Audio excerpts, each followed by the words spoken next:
भयंकर इजराएल युद्ध जली जाउचंती जीवंता मनीष। हमास हिजबुल्ला पाखरे गुप्त हथियार एंट्री करिब 22 मुस्लिम देश।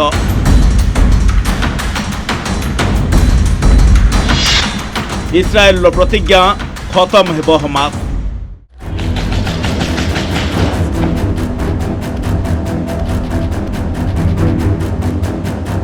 इजराएल हमास युद्ध को सप्ताह पूरिला।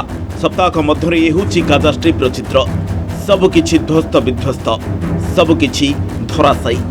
अनेक जीवन गलानी, अनेक आहत भी होइछंती। हेले युद्ध सरीनी, आहुरी रहिछि अनेक बाकी। एबे भी जारी रहिछि इजराएल पक्षरु रॉकेट और बोमा माड़। गाजा स्ट्रिप उपरे स्थल भागरु आक्रमण करबाकू गुरुवार ठारू धमक दे चलीछि इजराएल रो डिफेंस फोर्स और चेतावनी को शुक्रवार जोर दे दोहराई। गाजारे थिबा साधारण जनता खूब शीघ्र दक्षिण भाग को चली जावाकू धमक देइछि इजरायली सेना। आतंक केवल आज 7 दिन भीतर आरंभ होनी, यह बहुत वर्ष होलानी चली आसिलानी। जद्वारा आम यह भी शुणा पाऊे जे अरब राष्ट्र माने परस्पर को माने इजराएल पालेस्टाइन अरब राष्ट्र माने परस्पर को गोटे हिंसार दृष्टिकोण रे किंबा हिंसा आघात माध्यम रे जानिबार गोटे नुआ जिंस नुहे। एटा से माने बहुत वर्ष होलानी जानि आछंती।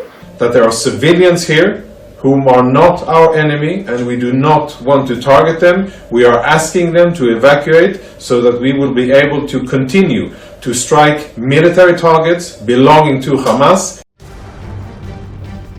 उत्तर गाजारे एबे 1.1 नियुत लोक रहितबा बेले 24 घंटा भितर से दक्षिण भाग को चली जावाकू आह्वान देइछि इजराएल। तेबे काहिंकी 6 दिन परे इजराएल सेनार मने पड़िला साधारण निरीह जनता कथा, काहिंकी मने पड़िला निरीह शिशुंक कथा। आईडीएफ रो कहिबा कथा उत्तर गाजारे ही सुडंगरे लुचिछंती हमास आतंकवादी। हमास मुख्य मोहम्मद डेफ मध्य सेठरे लुचिथिबा आशंका करुछि इजराएली सेना। ग्राउंड अटैक रे इजराएली सेना हमास सदस्यों को निपात करने को लक्ष्य रखिथिबारु उत्तर गाजा खाली करने को कहिछि इजराएली सेना। उत्तर गाजारे किछि जातिसंघ अधिकारी मध्य अछंती। इजराएल बोमा और रॉकेट माड़े अनेक घरद्वार ध्वंसस्तूपे परिणत हो सारिथिबा बेले स्कूल और डाक्तरखाना रे लोके आश्रय नैछंती। तेबे उत्तर गाजा खाली करबा असंभव बोली कहिछि जातिसंघ। इजराएली सेना तुरंत तार निर्देश प्रत्याहार करने को कहिछि जातिसंघ। ये युद्ध बा मिलिटरी एक्सरसाइज आरंभ हुए ताहले अधिक लोकों का क्षयक्षति हेबो।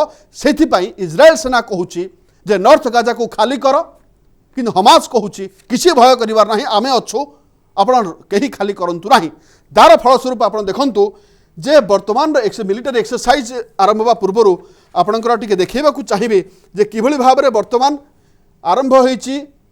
एठी आपण देखि पारुथुबे किभଳି भाबरे वर्तमान टैंक गुडी को वर्तमान मुतयन हे रहिछथि बॉर्डर एरिया रे। पूरा कमांड बर्षिबा पे प्रस्तुत ही रही पूरा बॉर्डर एरिया रे, नॉर्थ गाजा एरिया रे सोल्जर माने रही, इजराएल सोल्जर माने रही जे कोनसी मुहूर्त अटैक करिबा पाई। ये आपण देखु बॉर्डर एरिया रे आपण माहौल देखि पारुछंती। अर्थ जे कोनसी मुहूर्त रे ग्राउंड रु मध्य अर्थ जो भाव जो ऑपरेशन चली हमास आतंकवादी मूलोत्पाटन करने चली टैंक सैनिक समस्ते प्रस्तुत हो रही। केवल अपेक्षा कर समय को जदि किसी एपट सेपट हुए ताहले आउ एक बड़ युद्ध नॉर्थ गाजारे गोटे बड़ ऑपरेशन आरंभ हो कथा को एड़े पारिबा नाही। यह गुरुत्वपूर्ण रहुछि। वर्तमान देखिबार कथा जे इजराएल कथा मानुछंती नॉर्थ गाजा बासिंदा ना हमास कथा मानुछंती नॉर्थ गाजा बासिंदा। तेल अवीव जाई प्रधानमंत्री बेंजामिन नेतान्याहूଙ୍କ सह कथा होइथिले अमेरिका वैदेशिक सचिव एंटोनी ब्लिंकेन। आलोचना समय प्रधानमंत्री नेतान्याहू वैदेशिक सचिव ब्लिंकेन को हमास बर्बरता बाबद सूचना देते। हमास आतंकवादी किभଳି इजराएल छोट पिला गुली कर हत्या करिछि, इजरायली सैनिकों को गला काटी हत्या करिछि, से सबुर फोटो देखाइथिले नेतान्याहू, जहाकू निहाती बर्बरता एवं निष्ठुरता बोली कहते ब्लिंकेन। इजराएल और इजराएल नागरिकों समर्थन रे अमेरिका प्रथम छिड़ा होइछि एवं आगक मध्य छिड़ा होइतिबो बोली कहते अमेरिकार वैदेशिक सचिव। उत्तर गाजा खाली करने को इजरायली सेना देथिबा आह्वान को मध्य अमेरिका समर्थन करिछि। सेपटे एंटोनी ब्लिंकेन को गस्त पर तेल अवीव रे पहुंचि अमेरिका प्रतिरक्षा सचिव Justin Lloyd. Hamas continues to use civilians as human shields, something that's not new, something that they've always done, intentionally putting civilians in harm's way to protect them, to try to protect themselves or protect their infrastructure or protect their weapons. So that's one of the basic facts that Israel has to deal with. And of course, civilians should not be used in any way as the targets of military operations. They are not the target of Israel's operations. We did discuss ways to address the humanitarian needs of people living in Gaza, to protect them from harm while Israel conducts its legitimate security operations to defend itself from terrorism and to try to ensure that this never happens again. Here in person to make something crystal clear. America's support for Israel is ironclad. And I extend my deepest condolences to the Israeli people for those killed or wounded in this terrible slaughter by Hamas. I'm also here in solidarity with all the families still living the waking nightmare of not knowing the fate of their loved ones. And we will continue to coordinate closely with Israel to help secure the release of the innocent men, women, and children in the clutches of Hamas, including American citizens. ସପ୍ତାହକର ଯୁଦ୍ଧରେ ଉଭୟ ପକ୍ଷର 4,000ରୁ ଅଧିକ ଲୋକ ପ୍ରାଣ ହରାଇଲେଣି। Hamas ଆକ୍ରମଣରେ ଇସ୍ରାଏଲର ଅତି କମ୍ରେ 1,300 ଲୋକ ପ୍ରାଣ ହରାଇଥିବା ବେଳେ ଇସ୍ରାଏଲି ସେନାର ରକେଟ୍ ଓ ବୋମା ମାଡ଼ରେ ଗାଜାରେ 1,400 ଲୋକଙ୍କ ଜୀବନ ଯାଇଛି।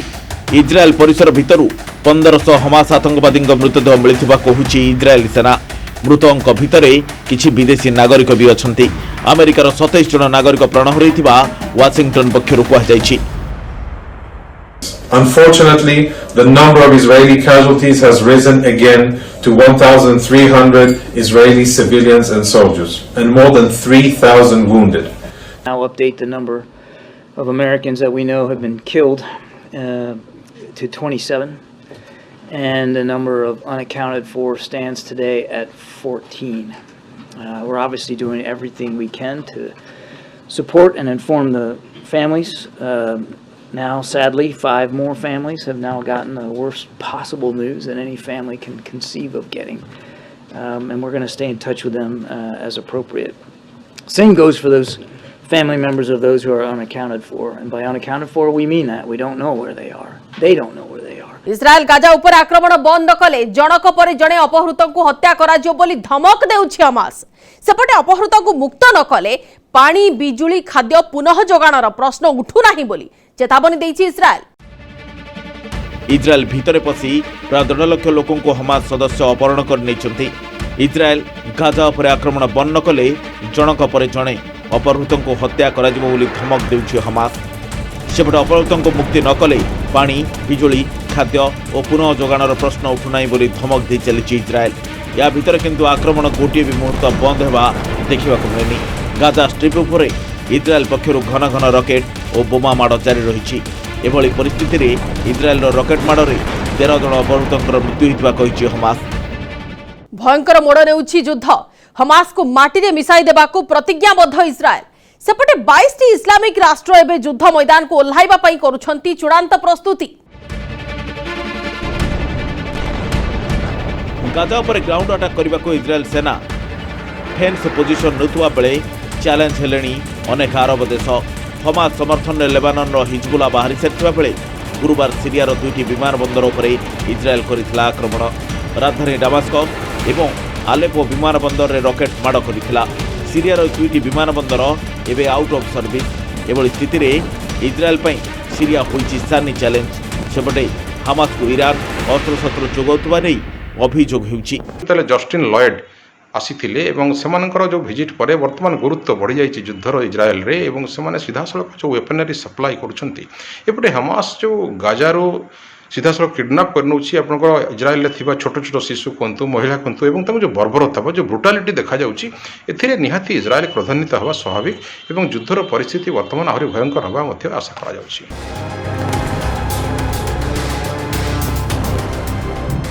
7 दिन युद्ध रे अनेक किछि बर्बाद अनेक धन जीवन हानि शांति एवं ସାତ ସପନ ହୋଇଥିବା ବେଳେ ମଧ୍ୟପ୍ରାଚ୍ୟର ମହାଯୁଦ୍ଧ ଇସ୍ରାଏଲ ହମାସ ଟକ୍କର କେତେ ଦିନ ଚାଲିବ ତାହା କହି ହେଉନି।